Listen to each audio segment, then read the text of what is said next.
Weight loss secrets you need to know. So in this image, you can see the same guy on the left side. He weighed 340 pounds. And on the right side, he weighs 190, and he's weighed 190 for going on 12 years. So here he is my brother, actually.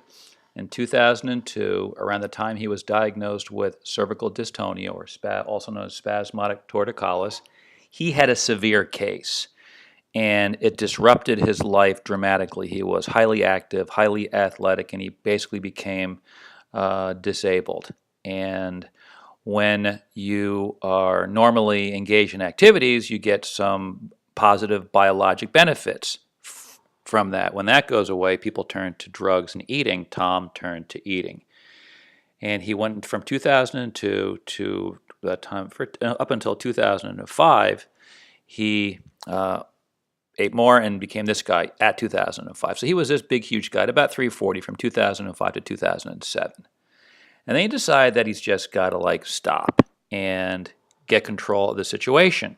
And that's why he's on the cover of this new book, because it shows a dramatic change. You can see on the middle of the book, the circle picture, you can see he's 340 there, and then since 2007 he's been 190. Now why this is so unique is because the average person who gains weight and then loses weight typically gains it back rather quickly. So why did Tom not do that? Well, if you're athletic and you approach things from a competitive perspective, you force your physiology to behave. So without necessarily knowing the details, he got in charge of what I call the eating beast within, right down below here by my name. Learn how you can master and control the eating beast within.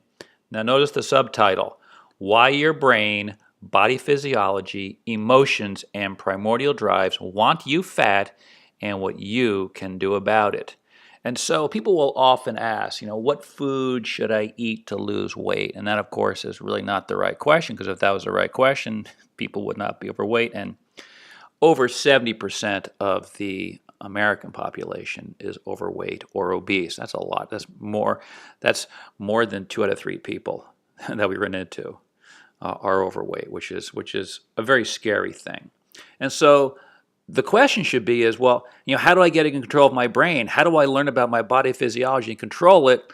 I have all these emotions and then I eat. How do I learn how to control it? And then I don't even know what primordial drives are, but I guess I have them. And how do I control them? So those would be the better questions, rather than asking what should I eat to lose weight. And so the back of the book talks about this in more detail. So you can see here's the front and the back. Let's go right to the back. And from my perspective, of course, we should be eating an anti-inflammatory diet and eat these foods primarily to replace these pro-inflammatory calories. But eating and food is really a different topic than understanding weight management, which is why I separated out the Deflame Diet book from the Weight Loss Secrets, because people, for whatever reason, they think, okay, so you have to eat exactly like this in order to lose weight. And that's not true.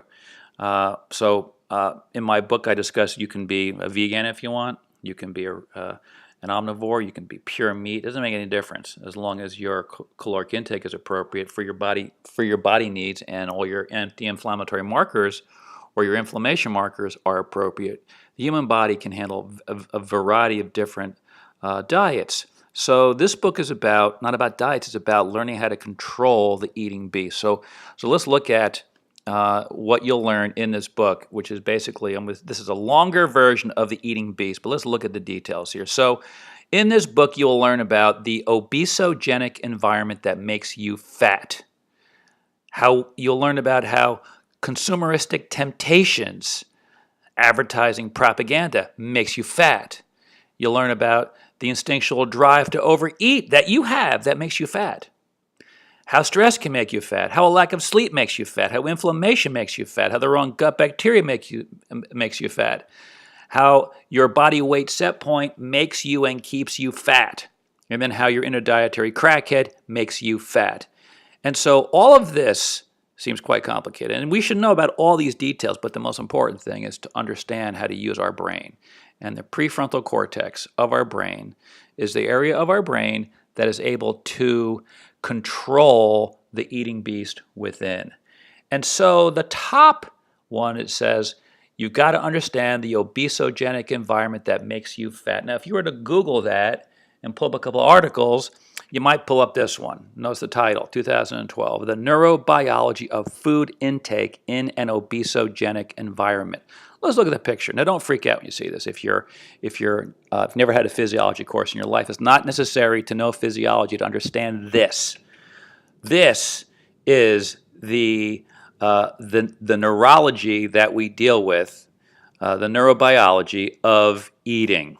And so I'm going to block all this away because knowing what the ventral pallidum or the hippocampal complex is or the dorsal striatum or amygdala is not going to help you at this point in time. So we're just going to call this the eating beast physiology.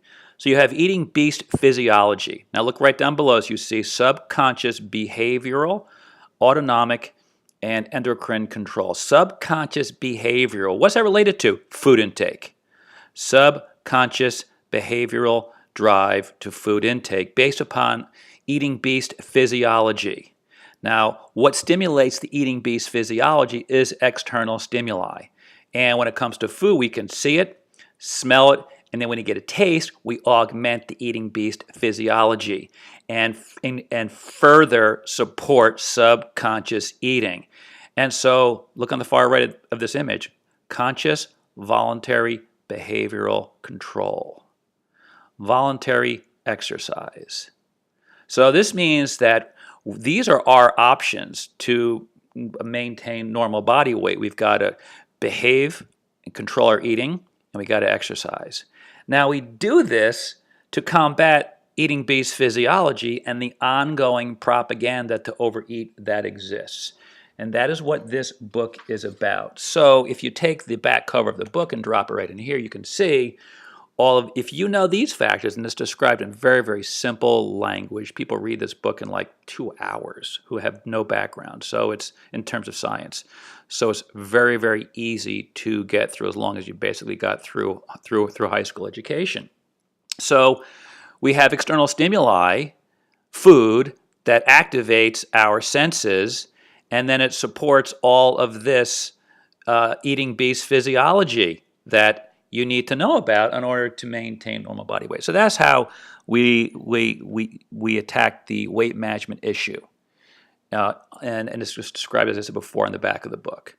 So here is Tom again in the front of the book. And so let's just say you want to get the book. You're like, what are the options? Well, if you are a Prime member on Amazon, it's a free Kindle.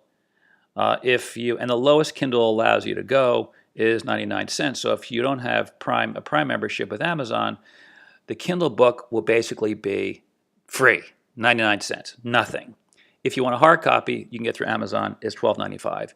And if you want to get volumes for your practice, your weight management business, your gym, your spa, your studio, you can get them at $7 each if you get 50. So the $3.50 includes shipping. So $7, and then if you wanted to retail it in your business, obviously you can mark it up to a retail price. So these are the 4 options. Completely affordable for anybody to understand the eating beast within and get control of it and basically be successful like Tom has been for going on 12 years.